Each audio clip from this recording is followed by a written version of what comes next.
না ভাই, কি অবস্থা? পাইনা মারছে না, কায়দা মতন পাইন মারছে বাংলাদেশে। 34টা পেস্টের চেক দিয়েছে কোম্পানি। 34টা পেস্টের মধ্যে 26টাই সমস্যা বাইরেছে। 26টা সমস্যা বাইরেছে, ক্ষতিকর প্লাস্টিকের গুঁড়ো বাইরেছে।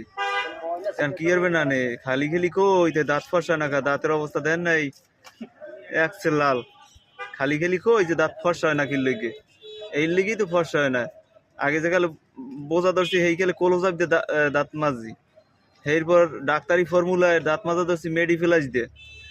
হ্যাঁতে দেয় সমস্যা বেশি, প্লাস্টিকের গুঁড়ো বাইরেছে, কঠিন ক্ষতিকর জিনিস। এখন কি দিয়ে দাঁত মাজবে না কন দি অবস্থাটা?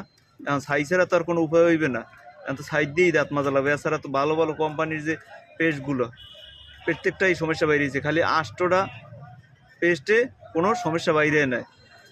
আর তার সপ্তাহে আপনার এই 34টা চেক দিয়েছে, 34টার মধ্যে 26টার মধ্যে এই সমস্যাটা বাইরে যায়। আর এমন সমস্যা, প্রত্যেকটা প্লাস্টিকের গুঁড়ো আপনার ক্ষতিকর, আপনার রোগ, আপনার ওই ক্যান্সার, লিভারের সমস্যা, ফুসফুসের সমস্যা, এই সমস্যাগুলোই আপনার বেশিরভাগ ওই প্লাস্টিকের গুঁড়োগুলো ওই যে দাঁত মাজলে। তাই কি ভালো ভালো কোম্পানি, আমি দাঁত মাজতাম মেডিফিলাস দিয়ে, দেন না দাঁতের অবস্থায় খালি খালি। এই তো আজ সকালেও মাজছি, এই দেন না দাঁতের অবস্থা, হুদদি ফর্সা হয় না, এর লেগেই তো ফর্সা হয় না দাঁত।